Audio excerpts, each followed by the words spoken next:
ሰላም እንዴት ናችሁ? የቻናሌ ቤተሰቦች ደህና ናችሁ ወይ? ሁሉ ሰላም ነው? አንድ ሐሳብ ወደ ልቤ መጥቶ እሱን ይዤላችሁ ነው የቀረብኩት። ወደዚህ ቻናል እንኳን በሰላም መጣችሁ። አዲስ የሆናችሁ ሰብስክራይብ አድርጉ። ወደዚህ ቻናል ዛሬ በእንግድነት የመጣችሁ እንኳን ደህና መጣችሁ። ሰብስክራይብ አድርጉ። ይህ ቻናል በልጆች አስተዳደግ ዙሪያ በተለይ ለወላጆች የምንመክርበት እንደዚሁም ልዩ ልዩ መንፈሳዊ ነገሮችን እያነሳን የምንወያይበት ነው። ዛሬ በትዳር ውስጥ ስላለ ኩርፊያ ለማውራት ነው የመጣሁት ማለት ነው። እንግዲህ ኩርፊያ ስፔሻሊ ትዳር ሲጀመር በተለይ ገና እርስ በርስ በመተዋወቅ ላይ እያለን አንዳችን ገና እየተጠናናን በትዳር ውስጥ የበለጠ ዋና ዋና ባህሪዎቻችን እየወጡ ሲመጡ ከሚታዩ አንዱ ኩርፊያ ነው። ኩርፊያን በተመለከተ በጣም ትንሽ ነገር ለማለት ነው የፈለግኩኝ። ኩርፊያ በትዳር ውስጥ በጣም አደገኛ ከሚባሉ ልምዶች ይመደባል ማለት ነው። ስፔሻሊ ሁለት ነገር ይጎዳል። አንደኛው ልጆችን አእምሮ ነው የሚጎዳ ማለት ነው። ሁለተኛው ደግሞ የቤተሰቡን ሰላም ኢነርጂውን ይይዛል። እንደው እኔ ይህንን ቪዲዮ ከመቅረጼ በፊት ትናንትና ወዲያ ከሆነ ቦታ ስመጣ መኪና ውስጥ አንድ ነገር አጋጠመኝ። ታክሲ ውስጥ ማለት ነው። ምንድነው? አንድ እናት አለች፣ ልጆችን ይዛለች፣ ሁለት ልጆችን ይዛለች እና ከዛ በኋላ መሸት ስላለ ባለቤቷ ነው እንግዲህ ከስልኩ እንደተረዳሁት ደወለ ማለት ነው። ሲደውል እሷ ማናገር አልፈለገችም እና ስልኩን ተለቅ ላለችው ልጆ ሰጠቻት እና እኔ አጠገብ ስለነበሩ እንደውም አንዷን ልጅ ይዤላትም ስለነበረ እያየው ነበር ማለት ነው። እና ከዛ እየመጣን ነው አይዞሽ አትጨነቂ ምናምን አለች። እየመጣን ነው አይዞ አትጨነቅ ምናምን አለች። ባለቤቷ ደወለ። እየመጣን ነው አይዞ አትጨነቅ ምናምን አለች። ባለቤቷ ደወለ። ከዛ በኋላ ስልኩን ለትልቅ ልጇ ሰጠቻት ማለት ነው። እና እንደውም አንዷን ልጅ እኔም አግዣት ስለነበረ በደንብ ይታየኝ ሰማኝ ነበረ። ከዛ በኋላ አወሩና በቃ እየመጣን ነው ምናምን አሉትና አባታቸውን በቃ እንትን አሉ። እናት ምንም ሳታወራው ቀረችና እዚህ ጋር አንድ ነገር ሰለልኩ ማለት ነው። ያው ሁላችንም ጋር ያለ ነው። እዚህ ለጀጅመንት ሳይሆን ያመጣሁት ኩርፊያ እንዳለ ገባኝና መለስ ብዬ የኔንም የትዳር ዘመን እንደገና ደግሞ በተለይ ስፔሻሊ ገና ትዳር ሲጀመር በጣም እንዴት አይነት የትዳር ተግዳሮት እንደሆነ ኩርፊያ ብዙ ጥንዶችን በጣም በቃ እንዴት ትዳር እንደዚህ ነው የሚያሰኝ እንደሆነ ነው። በተለይ እየተዋወቅን ስንመጣ ዓመታት እየተቆጠሩ ሲመጡ ያን ያህል አስቸጋሪ ይሆናል ብዬ አላስብም። መጀመሪያ ላይ ግን ኩርፊያ ለፍቺም ሊያጋጥም ይችላል፣ ፍቺም ሊዳርግ ይችላል። ስለዚህ መጠንቀቅ እንዳለብን ነው። እና እዚህ ጋር ብዙ ነገር አስተዋልኩኝ ማለት ልጆቹን አየዋቸውና ምን ሊሰማቸው ይችላል። በጣም የሚገርማችሁ ልጆች ወላጆቻቸው ሲኳረፉ ሁልጊዜ ወላጆች ሊጣሉና ሊለያዩ እንደሚችሉ ነው የሚያስቡና በጣም ሞራል ይጎዳሉ። ብዙ ጊዜ ልጆችን ስሰልል ያየሁት ነገር ልጆቹ እናትና አባታቸውን እንደ ትልቅ በቃ የሚያውቁ ሁሉን ነገር የሚያውቁ አድርገው ስለሚሏቸው ያለባቸውን ተግዳሮት ጫና አይረዱም።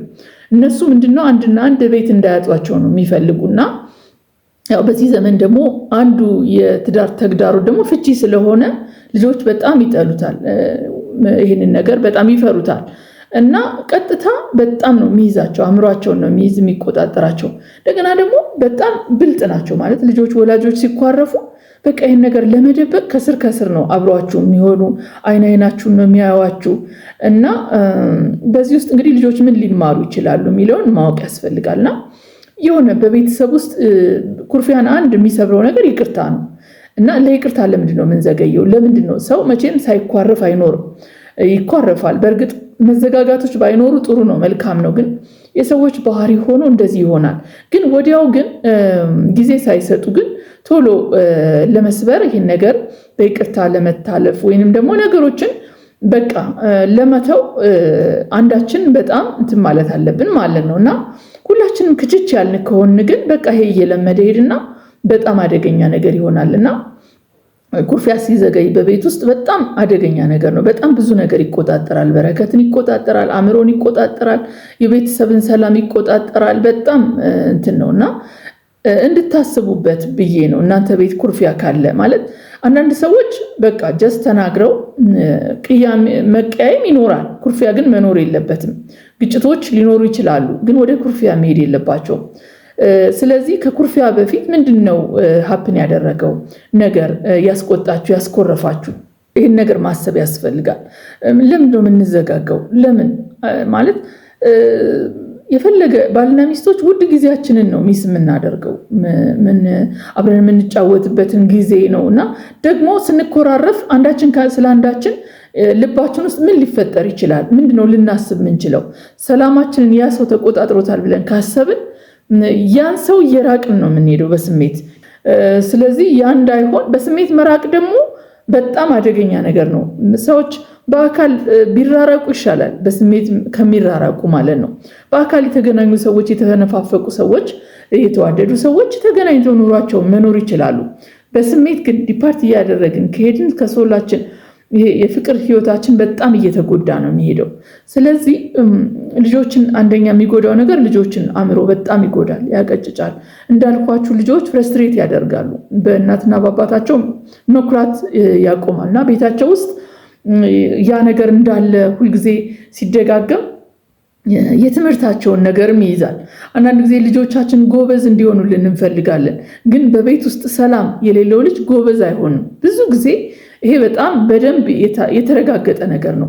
ቤት ውስጥ ሰላማዊ የሆነ የትዳር ህይወት የሌላቸው ጥንዶች የሚያሳድጓቸው ልጆች በአብዛኛው የትምህርት ህይወታቸው የተጎዳ ነው የሚሆን። እንግዲህ ሁሉም ባልልም ማለት ነው እና ፕሊስ እኛ እንሸነፍ ማለት ማን ነው ለኩርፊያው ምክንያት ያ ሰው እንዲሸነፍ ማለት አንዳንድ ጊዜ ስናድግ ያለብን ባህሪ ነው። በእርግጥ ኩርፊያ የሚመጣው ማለት አንዳንዴ በወላጆቻችን ቤት ስናድግ ወይ ስናኮርፍ የሚሰጠን ነገር ካለ ወይ ስናኮርፍ የተከለከልነው ነገር የሚመጣልን ቶሎ ከሆነና የሆነ በቃ አይደለም ዝም ማለትን በቃ ኩርፊያ ዝምታ መስሎን እየቀጠልንበት ስናድግ ይሄ ነገር ይሆናል ማለት ብዙ ጊዜ ስንከለከል እያኮረፍን እየተባበልን የምንሰጥ ከሆነ እኛ ይቅርታ ከማድረግ ይልቅ ምንድነው የምናስበው? ሁልጊዜ በቃ ጀስት ይቅርታ እስከምንባል እንጠብቃለን ማለት ነው። ይሄ በጣም አደገኛ ነገር ነው። በቃ ይሄ ትዳር ነው፣ ይሄ ላይፍ ነው፣ ሌላ ህይወት ነው። ስለዚህ ማስተካከል አለብን።